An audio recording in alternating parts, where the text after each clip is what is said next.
Sidang lanjutan kasus suap di Kabupaten Banyuasin dilanjutkan dengan agenda mendengarkan keterangan saksi-saksi di Pengadilan Tipikor Palembang, Kamis 16 Februari 2017. Kasus suap yang melibatkan Bupati Banyuasin nonaktif Yan Antun Ferdian, Umar Usman selaku Kepala Dinas Pendidikan Banyuasin, Kirman, Dirut CV Ajisai, Rustami yang merupakan Kabak Rumah Tangga Pemkab Banyuasin, dan Sutaryo digelar terbuka.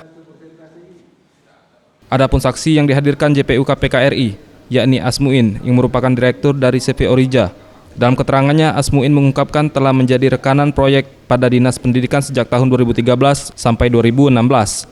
Dirinya mengaku tidak tahu menahu terhadap panitia lelang pengadaan barang dan jasa.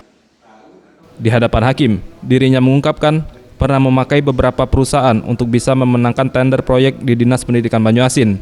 Dan untuk bisa memenangkan tender tersebut, pihaknya telah mendapatkan pemberitahuan terlebih dahulu dari Sutaryo mengenai dokumen teknis atau persyaratan secara administratif yang akan dilelang melalui lelang LPSE. Dengan adanya pemberitahuan terlebih dahulu tersebut, pihaknya bisa melengkapi persyaratan yang diminta. Misalnya tentang pengadaan alat olahraga harus cantumkan SNI-nya, referensi dengan tahun terbaru, dan sebagainya. Dan dari semua tender disisihkan 30% untuk keuntungan yang didapatkan. Bahkan Asmuin membenarkan telah memberikan fee sebesar 1 miliar rupiah kepada Sutaryo.